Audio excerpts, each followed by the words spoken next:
오늘 대담에서는 군 간부의 장단기 복무 제도에 대해서 저희가 이야기를 나눠보겠습니다. 이 주제는 최근 국방에서 가장 중요한 화두 중 하나인 병역 자원 부족과 연결된 이야기이기도 합니다. 이 주제에 대해 새로운 개념을 제시해 주실 분으로 국방인력연구센터의 박민섭 선임연구원님을 모셨습니다. 안녕하세요. 네, 안녕하십니까. 장단기 복무 제도에 대해서 우선 간략하게 설명해 주시겠습니까? 우리나라 군 간부의 장기, 단기 복무 구분은 군 인사법 제3장 6조 1항과 5항에서 각각 장교와 부사관에 대해서 규정하고 있습니다. 이러한 조항은 장교는 군 인사법이 제정되었을 때부터 장교는 62년 1월부터고 부사관은 80년 12월에 제정되어 지금까지 시행되고 있습니다. 이러한 방식의 인사 운영은 굉장히 특이한 형태라고 볼 수 있습니다. 기업으로 치면 대부분의 직원들이 3에서 4년 계약직 직원이라고 볼 수 있는 형태입니다. 모병제를 하고 있는 미국은 계약에 의해 복무기간을 정하고 장단기로 복무의 형태를 구분하지는 않습니다. 이러한 형태의 인사 운영은 상위 계급으로 갈수록 인원이 적어지는 피라미드형 인력구조를 갖추기 위한 군 인력구조의 특수성과 징병제를 택하고 있는 대한민국 국군의 특수성이 합쳐진 결과라고 볼 수 있습니다. 다시 말해서 직업으로서 군을 택하게 되는 집단인 장기 복무 간부와 병역으로서 군을 택한 집단인 단기 복무 간부가 구분되어지는 형태라고 볼 수 있습니다.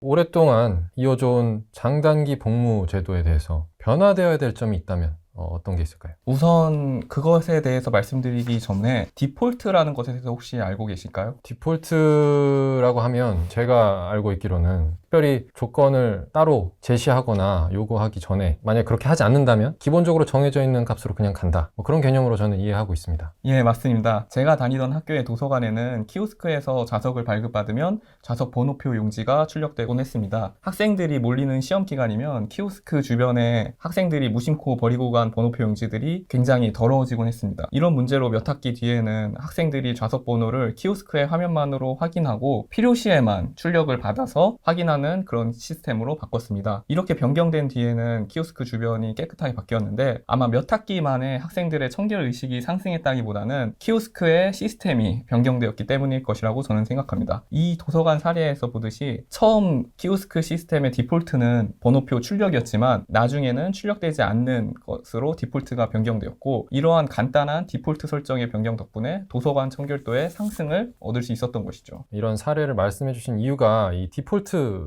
이 개념 때문인 것 같은데 장단기 복무 제도에 있어서 디폴트를 단기 복무가 아니라 장기 복무로 바꿔야 된다는 지금 말씀을 하고 싶으신 걸까요? 예, 정확하게 말씀해 주셨습니다. 현재는 사관학교 출신 장교를 제외하고는 장기 복무 간부가 되려면 장기 복무에 지원을 해서 선발이 되어야 군에서 복무할 수가 있습니다. 즉 단기가 디폴트고 지원과 선발에 의해서 장기 복무 간부가 되는 개념입니다. 하지만 미래에는 정년까지 복무하는 장기 복무가 디폴트인 개념으로 바꿀 필요가 있다는 생각입니다. 현재는 의무 복무 기간을 채우고 장기나 연장 복무에 선발되지 못하면 전역해야 됩니다. 하지만 장기 복무가 디폴트가 된다면 의무 복무 기간은 최소 복무 기간 개념으로 변경하고 이 계속 복무하는 것이 당연한 원칙, 그러니까 디폴트 값이 되는 거죠. 오히려 전역을 선택하도록 하는 방식으로 복무 패러다임을 전환해야 된다는 말입니다. 말씀하신 용어들이 생소한 듯 하면서 굉장히 주목을 하게 되는 것 같습니다. 최소 복무 기간이라든지 전역을 선택한다. 듣다 보면 이런 것들은 결국 계약에 의거해서 선택한다는 개념으로 지금 이해가 되고 있는데요. 그렇다면 그러니까 왜 장단기 복무 제도로 전환해야 된다라고 생각하시는지 그 이유도 좀 궁금한데요. 이러한 복무 구분의 개념 자체가 60년도 더 지났기 때문에 이제는 시대적 상황에 맞춰서 전환되어야 할 시점이 왔다고 볼 수 있습니다. 크게는 두 가지 이유가 있습니다. 우선 최근에는 다들 아시다시피 병역 자원의 부족, 병 봉급 인상의 효과, 군 간부의 부족한 처우 등으로 인해서 초급 간부의 획득이 굉장히 어려운 상황입니다.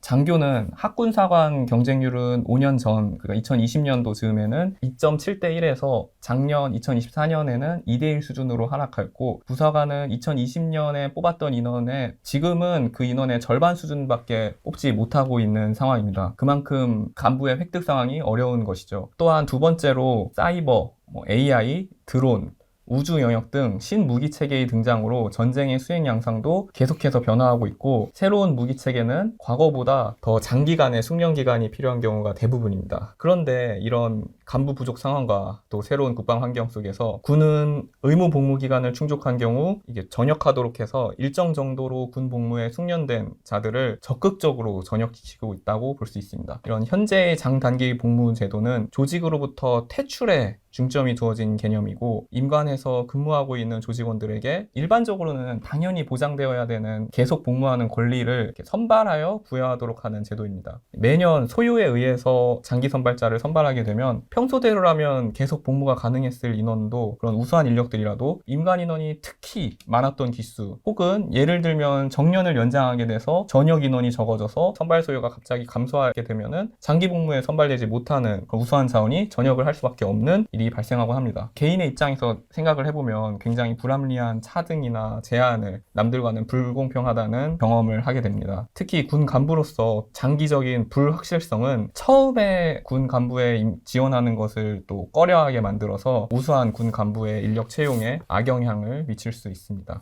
말씀하신 거를 들어보니까 이제 간부 획득의 어려움, 그 와중에 또 전쟁 수행 양상의 변화, 그런 와중에도 저희는 숙련도가 필요하고 전문성도 계속 확보를 하고 있어야 되는데 이게 부족해지는 문제가 발생할 수 있고 나아가서 뭐 직업적인 안정성 뭐 이렇게도 얘기할 수 있을 것 같습니다. 불확실성이 계속 있게 된다. 그런 문제점들이 있다라고 말씀을 해주신 것 같습니다. 그럼 만약에 임관한 간부들이 모두 장기 복무를 하게 된다면 상위 계급으로의 이제 진급 문제가 또 있을 것 같습니다. 진급 인원이 그대로라고 한다면 어떤 분들은 진급 없이 뭐 특정 계급으로 20년씩 혹은 굉장히 오랫동안 복무하게 되는 그런 곳이 군대라는 조직이 아닌가라는 생각이 또 드는데요. 이 부분에 대해서 해주실 말씀이 또 있으실까요? 물론 이렇게 디폴트 개념이 전환돼서 적용이 되면 정원이 정해져 있는 군 계급 구조상 하위 계급에서 적체하는 인원이 다량 발생할 수 있고 근무에 또 태만하는 인원들이 발생할 수도 있겠습니다. 하지만 이러한 인원들은 현재의 현역 복무 부적합 심사 등을 좀 더 내실화해서 내보내는 방식으로 보완을 할 수 있다고 생각을 합니다. 복무 개념을 전환하여 지원자를 선발해서 장기 복무를 시키는 형태에서 부적격자들을 선별해내서 탈락시키는 방식으로 전환을 하는 것입니다. 물론 이게 실제적으로 적용을 할 때 생기는 부작용들은 좀 더 추가적으로 연구하고 검증해야 하겠지만 디폴트 개념을 전환함으로써 잠재적인 장기 복무자들을 더 많이 확보할 수 있다고 생각합니다. 장교의 경우에는 현재는 임관 인원 중 절반 이하만이 장기 복무자가 되기 때문에 소요와 정원을 고려하게 되면 많은 인원의 장기 탈락자들을 선별해내야 할 것이고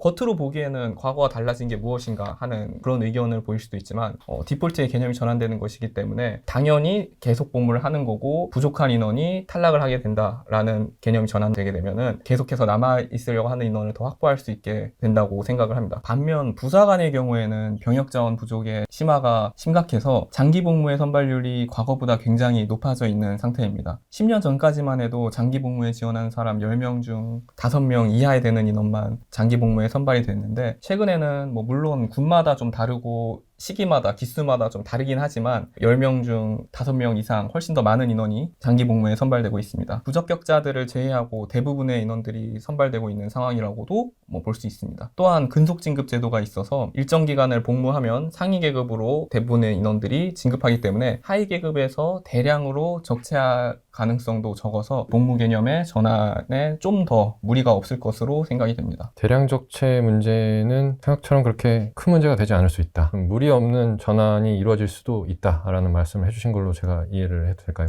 예, 특히 장교는 좀 더 연구가 필요하겠지만 부사관은 생각보다 그렇게 심각하지 않을 수 있다. 이 외에 또 다른 문제점 혹시 생각나시는 게 있을까요? 잠재적인 문제점? 과거보다 초급 간부들에 대한 인력 운영에 그 행정 소요가 훨씬 더 많이 발생할 우려가 있죠. 하지만 발달하는 AI 기술과 인력 운영을 예측하는 모형들이 굉장히 과거에 비해서 정교화되고 있어서 복잡해지는 인력 운영의 어려움을 AI와 새로운 통계 기법들로 인해서 해결해 나갈 수 있다고 봅니다. 또 물론 복무 개념의 전환과 이런 기술의 도입이 당연히 전제되어야 이런 행정 소요도 줄일 수 있겠죠. 새로운 AI 기술 같은 것들을 도입을 해서 인력 운영을 좀 더 효율적으로 할 수 있을 것이다 라는 말씀을 해주신 것 같습니다. 박사님 오늘 말씀 정말 감사드리고요. 저희 마치기 전에 하고 싶으신 말씀이 또 있으실까요? 다들 느끼시겠지만 현재 우리나라 국군의 인력 상황은 창군 이래로 가장 어려운 상황이라고 저는 생각합니다. 때문에 과거와는 다른 혁신적인 인사제도를 시행하고 할 수 있는 모든 조치와 정책들을 시행해야 된다고 저는 생각합니다. 물론 군 군과 국방부는 병역 자원 부족 시대를 대비해서 정년을 연장하고 상위 계급의 정원을 늘리고 또 군의 직업성을 좀 더 강화하고 장기 활용하는 그런 정책들을 과거부터 지속적으로 추진을 하고 있습니다. 방금 말씀드린 복무 구분의 개념 전환 자체가 또 이러한 정책들과 같은 선상에 놓여 있는 정책이라고 볼 수 있을 것입니다. 다시 한번 말씀 감사드리고요. 오늘 대담을 통해서